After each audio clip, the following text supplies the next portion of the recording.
अस्सलाम वालेकुम नाज़रीन, उम्मीद है आप बख़ैर वाफ़ियत होंगे। लास्ट वीडियो में हमने कैपिटल गेन के हवाले से सेक्शन 37 को स्टडी किया था। आज उसी सिलसिले में हम फर्दर मूव करते हैं और इमूवेबल प्रॉपर्टी के ऊपर जो कैपिटल गेन टैक्स है उसको स्टडी करते हैं। थोड़ी सी रेपिटेशन होगी क्योंकि मैं चाहता हूँ कि कॉन्सेप्ट्स थोड़े से रिफ़्रेश हो जाएं और उसके बाद रेट्स हम स्टडी करें। तो आइए स्टार्ट करते हैं।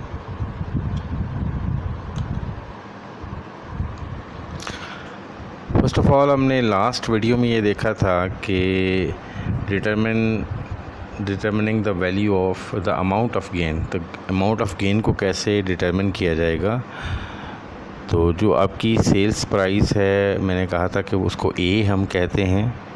अगर आप with in 1 year of purchase अपनी प्रॉपर्टी सेल कर रहे हैं तो कंप्लीट अमाउंट यानी पूरी अमाउंट ए के ऊपर आपका कैपिटल गेन बनेगा। इसी तरह होल्डिंग पीरियड अगर 1 से 2 साल के दरमियान है, यानी 1 साल से ज़्यादा है और 2 साल से कम है, तो वो जो कैपिटल गेन है उसका 3/4 उस पर आपको टैक्स देना पड़ेगा।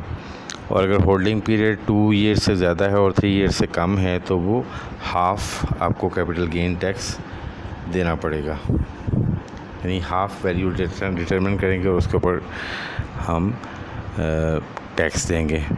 और अगर होल्डिंग पीरियड 3 ईयर्स से ज़्यादा है और 4 ईयर से कम है, यानी 3 साल से ज़्यादा और 4 साल से कम, तो 1/4 आप कैपिटल गेन का 1/4 आप लेंगे फॉर द टैक्सेशन पर्पस। और अगर 4 साल से ज़्यादा है प्रॉपर्टी की सेल का पीरियड, तो फिर कोई कैपिटल गेन टैक्स कैलकुलेट नहीं होगा, यानी उस पर कैपिटल गेन टैक्स नहीं लगेगा। उसके बाद मैंने एक और कॉन्सेप्ट ये डिस्कस किया था कि अगर आपको प्रॉपर्टी मिली है as a gift, as inheritance या सक्सेशन या डेवोल्यूशन या on dissolution of association of person या कंपनी, यानी अगर आपको गिफ्ट मिला है फ्रॉम रिलेटिव से, जिन रिलेटिव्स को अलाउड है गिफ्ट करना, या इनहेरिटेंस से मिली है या सक्सेशन या डेवोल्यूशन से मिली है, या आपकी एओपी डिज़ोल्व हुई है और उसके ऊपर जो आपका शेयर आपको मिला है प्रॉपर्टी की फॉर्म में, या आपकी कंपनी डिज़ोल्व हुई है और उसमें आपको एज अ डिविडेंड या as a value of your share आपको मिली है प्रॉपर्टी, तो देन फेयर मार्केट वैल्यू के ऊपर इसको कॉस्ट किया जाएगा। फेयर मार्केट वैल्यू के ऊपर आप अपनी बुक्स में लेंगे इसको, टैक्स रिकॉर्ड्स में। Then section 68 fair market value को डिस्कस करती है और उसमें ये कहा गया है कि the board may from time to time by notification in the official gazette determine the fair market value of the immovable property in the area or areas as may be specified in the notification. तो इसमें ये कहा गया है कि जी Federal Board of revenue यानी FBR official gazette में नोटिफाई करके movable property area wise determine कर सकती है उनके रेट्स, और वही जो रेट्स होंगे वो मिनिमम फेयर वैल्यू होगी।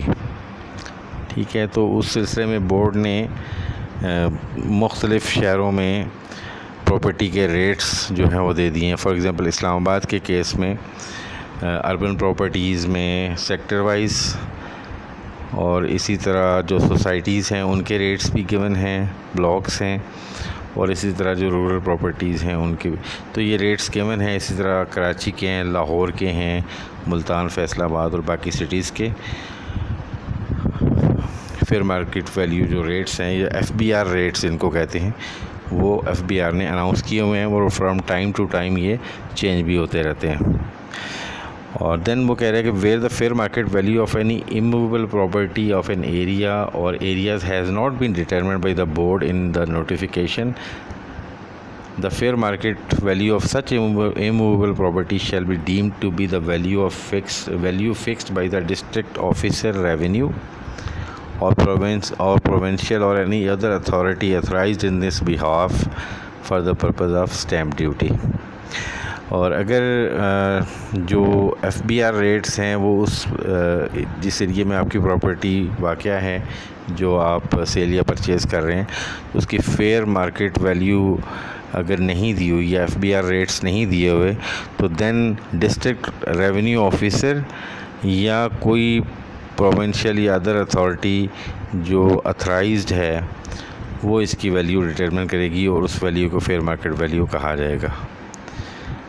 उसके अलावा सेक्शन 230F वो ये कहती है कि अगर बोर्ड सेटिस्फाइड है कि जो वैल्यू डिक्लेयर की गई है प्रॉपर्टी की वो अंडरस्टेटेड है, यानी वो कम डिक्लेयर की गई है, तो 6 मंथ्स के अंदर, ट्रांसफ़र के 6 महीनों के अंदर FBR एक वैल्यूअर या एक्सपर्ट को हायर कर सकता है उसकी सर्विसेज को, ताकि फेयर मार्केट वैल्यू डिटरमिन की जा सके। यानी अगर किसी भी प्रॉपर्टी की वैल्यू FBR समझता है कि कम डिक्लेयर हुई है, उसकी फेयर मार्केट वैल्यू ज़्यादा है, तो FBR कोई कंसल्टेंट या वैल्यूअर अपॉइंट कर सकता है फेयर मार्केट वैल्यू डिटरमिन करने के लिए, और अगर FBR ने डिटरमिन की तो वही फिर फेयर मार्केट वैल्यू कंसिडर की जाएगी। और एक और इंटरेस्टिंग बात इसी सेक्शन 230F में है कि अगर बोर्ड ये समझता है कि वैल्यू अंडरस्टेट की गई है प्रॉपर्टी की, तो बोर्ड ख़ुद भी ख़रीद सकता है। बोर्ड उस प्रॉपर्टी को 200% प्राइस देकर ख़ुद ख़रीद सकता है। मतलब आप समझते हैं कि 1 मिलियन की प्रॉपर्टी 2 लाख में किसी ने ख़रीद ली और FBR समझता है कि इसकी वैल्यू 1 मिलियन है, और उसके बाद एक अपॉर्चुनिटी ऑफ बीइंग हर्ड देने के बाद FBR उसको 2 लाख की बजाय 4 लाख रुपया देकर वो ख़रीद सकता है। तो ये देखना चाहिए while declaring the value of the property, वो उसकी फेयर मार्केट वैल्यू होनी चाहिए। अगर कम होगी तो FBR वैल्यूअर भी अपॉइंट कर सकता है और उस प्रॉपर्टी को ख़ुद भी ख़रीद सकता है। Move on ji. सेक्शन 68 ये रिक्वायर करता है कि आप अगर इमूवेबल प्रॉपर्टी परचेज़ कर रहे हैं और उसकी fair market value 5 million rupees से ज़्यादा है, तो वो बैंकिंग चैनल के थ्रू परचेज़ होनी चाहिए। यानी उसकी पेमेंट जो है वो थ्रू क्रॉस्ड बैंकिंग चैनल होनी चाहिए। क्रॉस बैंकिंग चैनल क्या है जी? वो आपका चेक हो सकता है, ड्राफ्ट हो सकता है, पे ऑर्डर हो सकता है, या ऑनलाइन पेमेंट हो सकती है, या जो भी पेमेंट चैनल्स अप्रूव किए हुए हैं FBR ने, वो उनके थ्रू पेमेंट इसकी होगी। ठीक है, ये ज़रूरी है कि आप क्रॉस बैंकिंग चैनल के ज़रिए पेमेंट्स करें अगर आपकी प्रॉपर्टी की वैल्यू 5 मिलियन या उससे ज़्यादा है। देन अब रेट्स की बात करते हैं जी, जो मैंने टाइटल भी दिया है और मकसद भी आज के वीडियो का था। वो सेक्शन 37 सब सेक्शन 1A, जिसमें rate of tax on capital gain.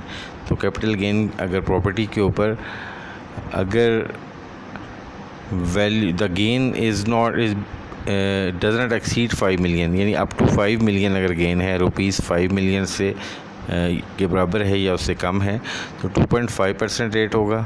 और अगर गेन जो है वो 5 मिलियन से ज़्यादा है लेकिन 10 मिलियन से कम है तो 5%, और गेन अगर 10 मिलियन से ज़्यादा है और 15 मिलियन से कम है या 15 मिलियन से एक्सीड नहीं कर रहा तो 7.5%, और अगर 15 मिलियन से ज़्यादा हो गया है गेन तो वो 10% के हिसाब से टैक्स होगी।